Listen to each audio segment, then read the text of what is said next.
All right, now we go. Here we go. We're back. Day 3 of remote learning continues. Here we are with Joaquin. Joaquin, what did you make? What do you want to show everyone? This is my passport. Okay. And you made it? Mm-hmm. And what's inside of it? I'm looking for what's inside of it. Okay.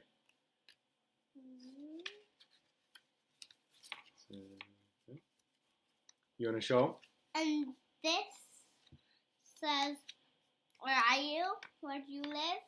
In the USA. And it says your favorite food? What's your name? What's your name? Joaquin. Yeah. What's your favorite food? Lollipop. Very good. And it has your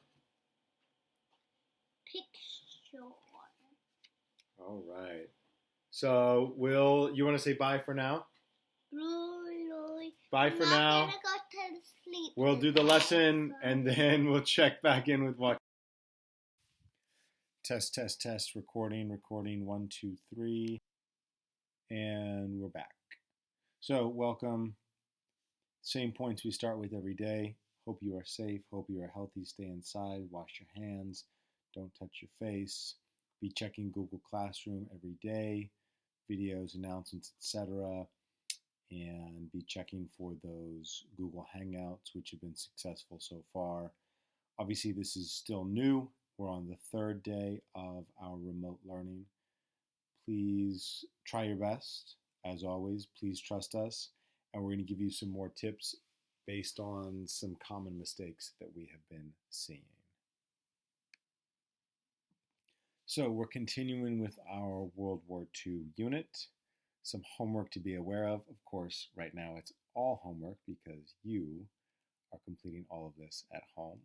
First, you need to make sure that you make up the interwar period quiz on Castle Learning. If you were absent on Friday, March 13th, it's been assigned to you in Castle Learning. You have a guided reading due on Friday. You can find that under the Classwork tab in Google Classroom, and I'll make sure to show you in the slides today how to turn that in. Be sure to keep up with all daily tasks on Google Classroom. I'll also be showing you in the slides today a couple of steps you need to take to make sure you are turning that in correctly.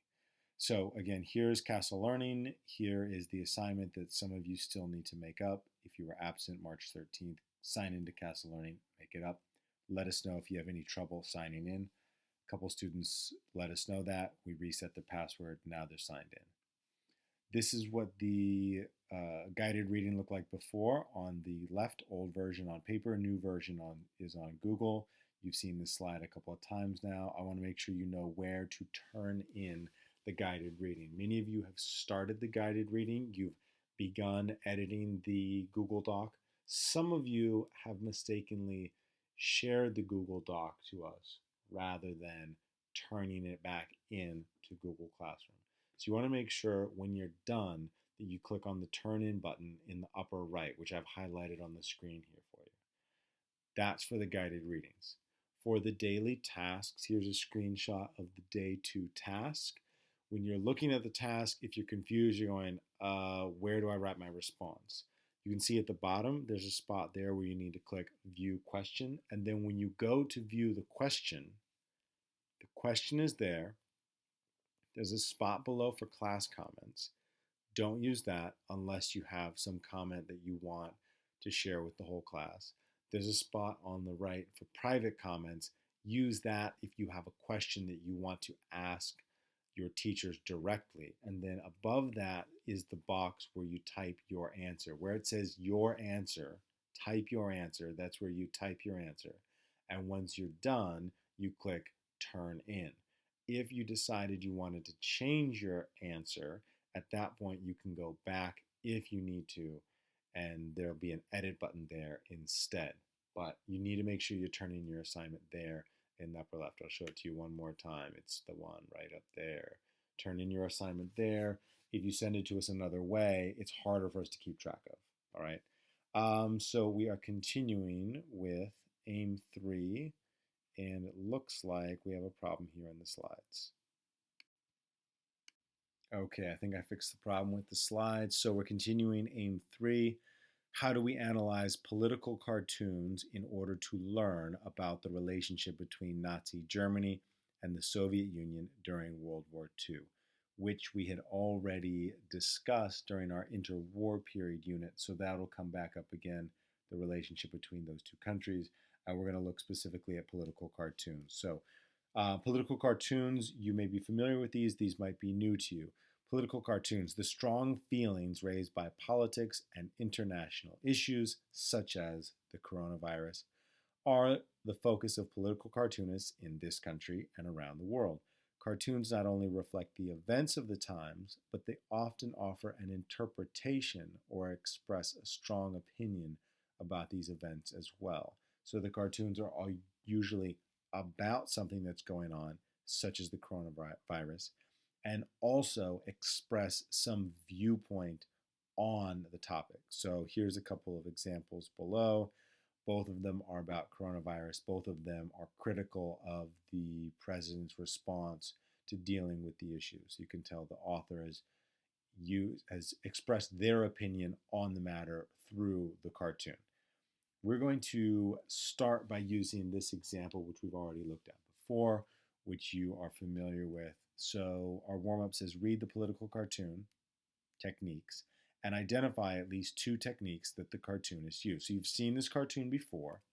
Here is a list of techniques. Rather than just reading off this list of techniques, I'm going to show you some of the techniques in action. So labels. Cartoonists often identify or name certain things in their cartoons so that it is apparent, meaning clear, what the things represent. So this is a political cartoon from the 2016 election. And in case the person in the cartoon was not recognizable to you, there is a label labeling this person. Obviously, this person is Trump. There are also labels elsewhere. There's a label on this watering can, which says 2016, which helps me place it in context that is from the year 2016. And there are labels on these signs in the soil, and you can see that he is planting some seeds. So this is an additional, we could kind of call that a label where it says sowing seeds. Sowing means planting. He's planting seeds, and the seeds that he's planting through his election are things like sexism, bigotry, fear, etc. Okay, so that's an example of labels. Symbolism. Symbolism. Cartoonists may use simple objects to represent larger ideas or concepts. So here's an example of a cartoon that uses symbolism. In this case, what we're going to focus on is these spectacles here on this larger elephant, which is labeled. So there's also labels in this one, labeled Senate.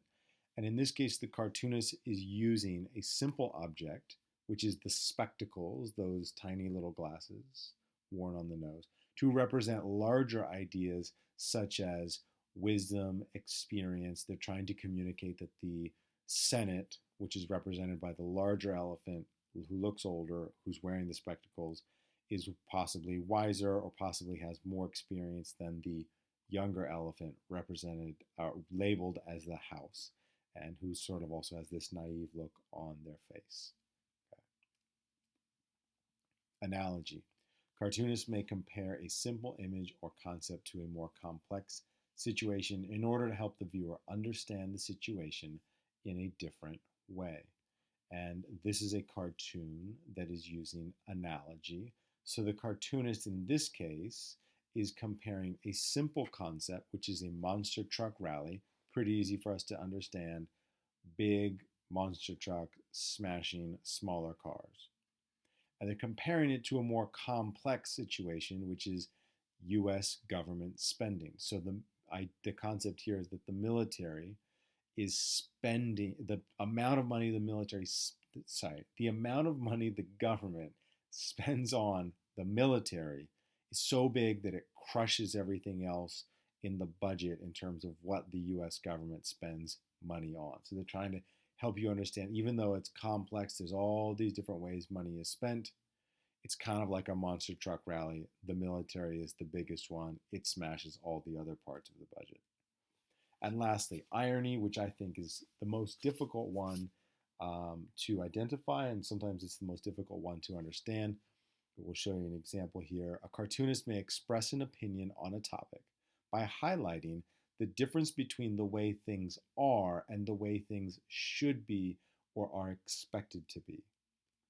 So in this cartoon, we see the words truth, and they're all cracked up and they look like they're kind of falling apart. And it says, if Trump wants to repair our crumbling infrastructure, which is things like roads, bridges, electricity grids, etc., here's where to start. So they're saying he should start with the truth. So in this case, the cartoonist is expressing an opinion on a topic by highlighting the difference between the way things are. The way things are is that Trump says he wants to repair infrastructure, and the way things should be, which from the cartoonist perspective is that Trump should repair the truth rather than worrying about repairing infrastructure first. All right, so let's go back to the cartoon that we started with before. So our warm-up, read the political cartoon and read the political cartoon techniques, which we already did. Those are the 4 techniques we went through, and identify at least 2 techniques that the cartoonist used. So in this cartoon, I see, although we'd be easy to mistakenly call them symbols, there are some labels here. The Nazi symbol in this case is used to label one of these people. And on the pedestal off to the left, there is, in addition to the Nazi symbol, there's the communist symbol, which is there to also label another individual in the cartoon. So if you didn't know who these people were, you'd be able to figure out that one of them is Hitler and one of them is Joseph Stalin. So we have the leader of Nazi Germany and the leader of the Soviet Union here. And the label down below, or the caption down below, says, "Wonder how long the honeymoon will last." And we talked before about how this cartoon is an analogy, and the analogy is marriage. So it's this, they're using this ideas of a marriage to compare this very complex situation, which is the relationship between these 2 countries. They're saying it's kind of like a marriage, and it's going to be good in the beginning, but we wonder how long the honeymoon will last. So here's how it's analogy. The cartoonist compares a simple concept, marriage, to a more complex situation, the German-Soviet non-aggression pact, in order to help the viewer understand the situation in a different way. So you should remember, this was vocab before, German-Soviet non-aggression pact was an agreement between Germany and the Soviet Union. They divided Eastern Europe into German and Soviet spheres of influence. They basically just said, Germany's going to get this, Soviet Union is going to get this. We're not going to fight each other. We're just going to divide up Eastern Europe between us. So back to the cartoon. What is the message of the cartoon? We've looked at the techniques, talked about some of the things that they might mean. So the message, especially when we're thinking about that last part where it says, wonder how long the honeymoon will last. How long will the honeymoon last? Which are the peaceful times, the fun times, the happy times in the beginning of a marriage? When will Hitler, who represents Germany, and Stalin, who represents the Soviet Union, start to fight like a married couple after the fun times of the honeymoon have worn off and they begin to have disagreements, arguments, etc.? When is that going to happen between these 2? So here's Europe, 1941. World War II had already started, been going on for a couple of years. We have Nazi Germany here, represented by the groom in the marriage. We have the Soviet Union here, represented by the bride in that political cartoon. And we know that Nazi Germany had already conquered most of Western Europe, a lot of Eastern Europe. They had tried to conquer Great Britain, but that didn't work. That invasion fell apart, which you learned about yesterday. And we now see that, well, who's left for them to attack? There's a mountain range between them and Spain had a fascist dictator, so they're probably not going to go down there to the southwest. They're probably going to go for the Soviet Union. And so coming back to the cartoon, wonder how long the honeymoon will last? Well, the honeymoon is over, which is going to give us another political cartoon to discuss. before you start doing some analysis on your own. So in this cartoon, there is a few techniques being used. There's a couple of people you should recognize. There's a really important message here. So there's a label, and the label says Russo-German Pact, which is just another way of saying German-Soviet non-aggression pact. It's that agreement that they made to not fight each other.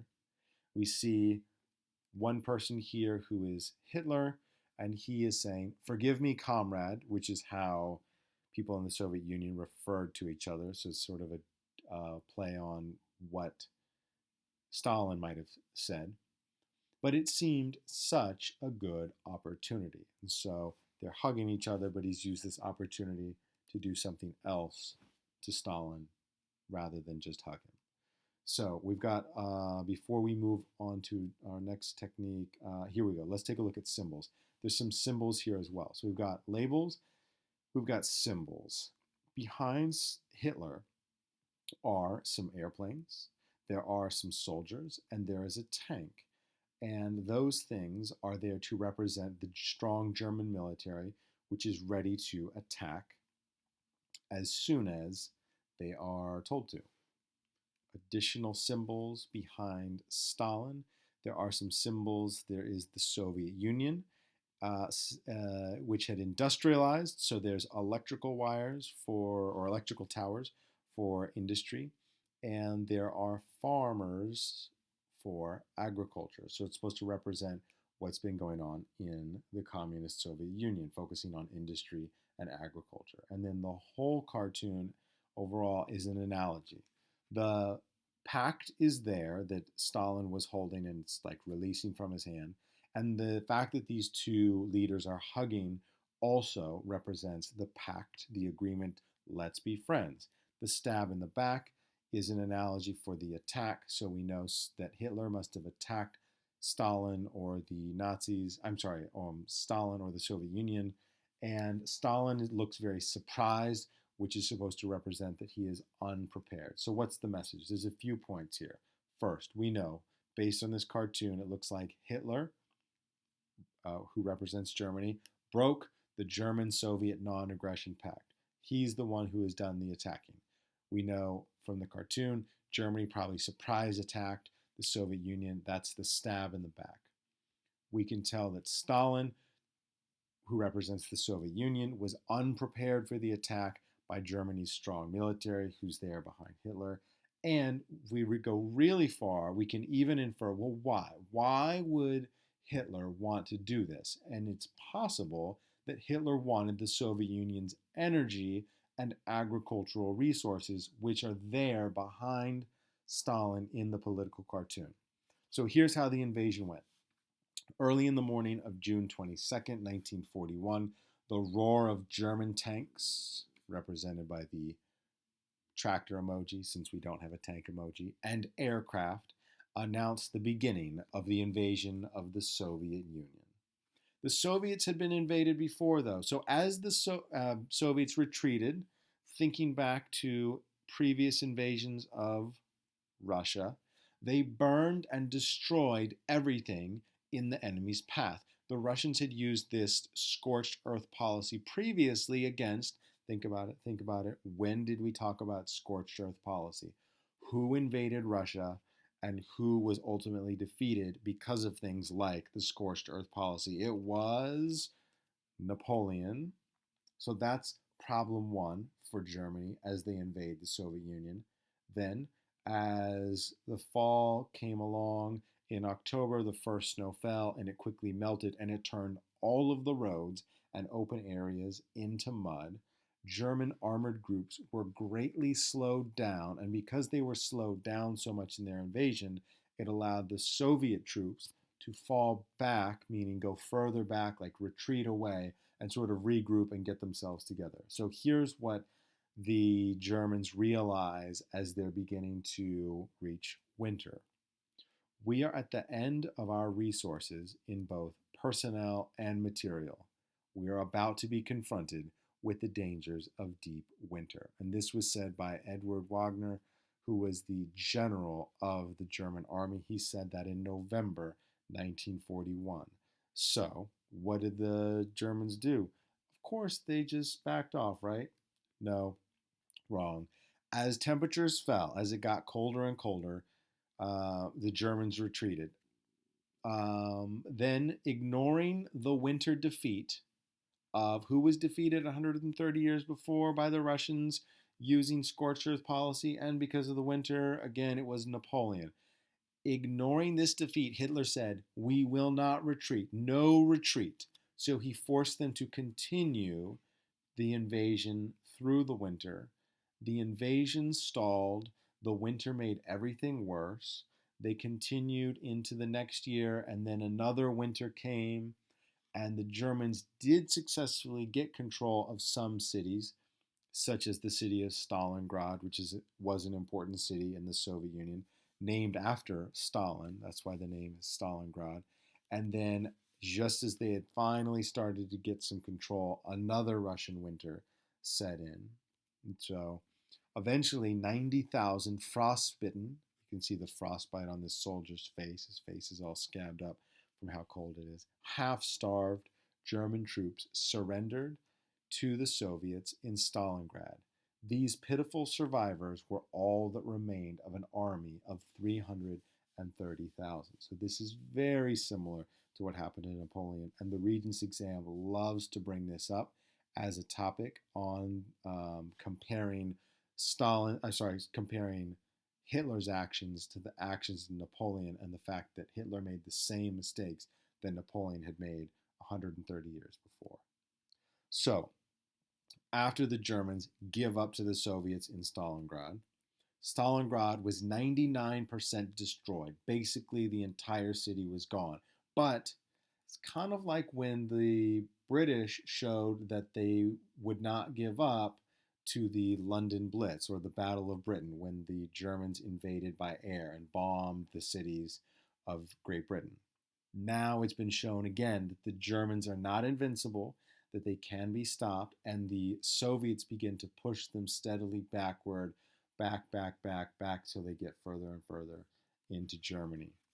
So our vocabulary today, you can pause the video now, you can write this down in your notebook. The Battle of Stalingrad. This is the battle that happened in which Nazi Germany fought the Soviet Union for control of the city of Stalingrad, again named after Stalin. It was the bloodiest battle in human history. It lasted for a very, very long time. 2 million people were killed, wounded, or captured, and it was an extremely costly defeat for Germany. There were huge losses on both sides, but the Soviet Union had the advantage to just keep throwing more and more soldiers into the fight, and Germany could not keep up with them in terms of the number of people. So Germany lost, okay? So that's our vocab. Your task today, you're going to do some reading, you're going to do some cartoon analysis. So the reading has been attached to the assignment in Google Classroom. You're going to read about the Battle of Stalingrad and the Nazis surrendering at Stalingrad.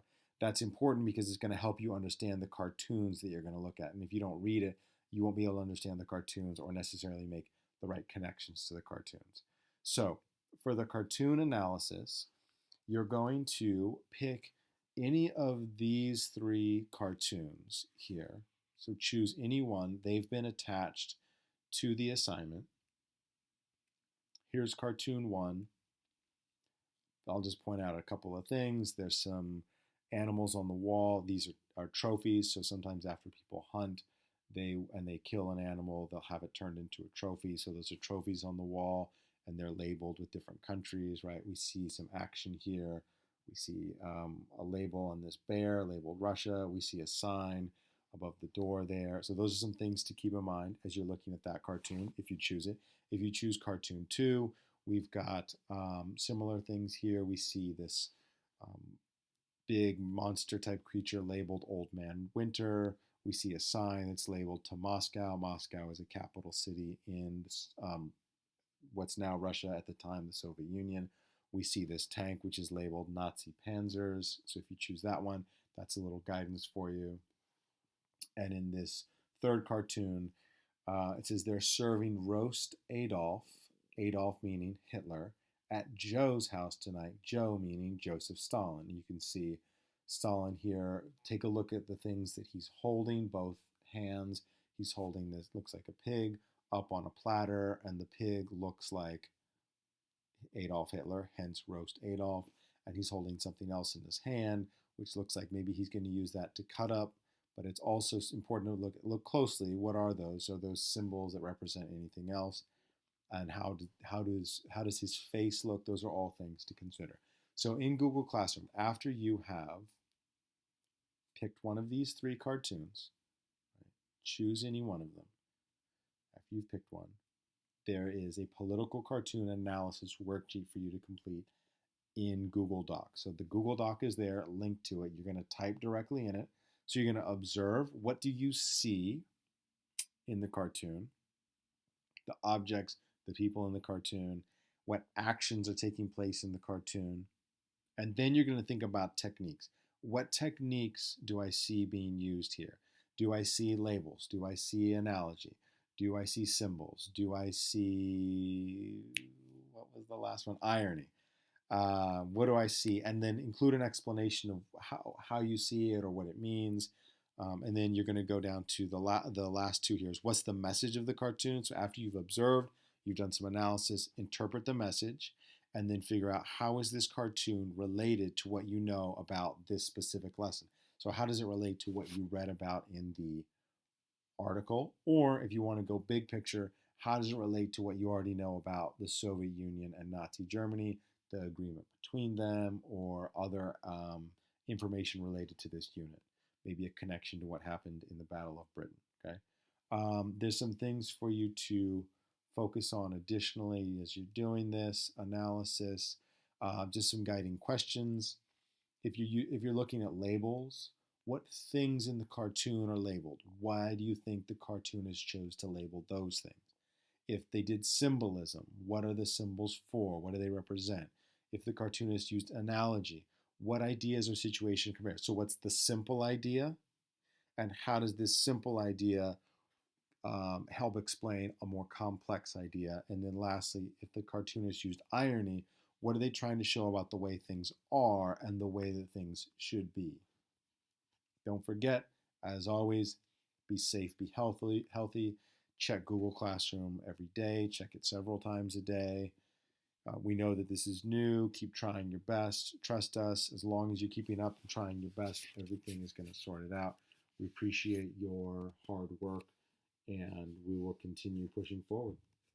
Let's go check in with our guy Joaquin now and see what he's up to. Oh, hi. I'm just at the salon here with, what's your name? Smudge. Smudge? And what are you doing? Check on his hair. Oh, what are you doing to my hair, Smudge? I'm trying to get that out. Oh, no. Is it stuck? Yeah. Okay. I just have a couple more questions for you first before you try to pull that out. How long have you worked here? 50? 50 years? Mm-hmm. Or 50 days? 50 days? Okay, that makes sense. 50 And years. 50 years? And what are you doing to my hair when you spray it? What's that called? You're spritzing it? Okay. Very good. Anything you want to say to everyone? Is there anything you want to say to the students? Hi.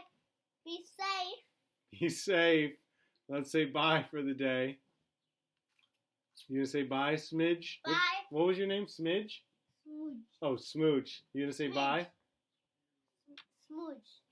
Bye. Bye. I'm Smidge. Be safe. Be healthy.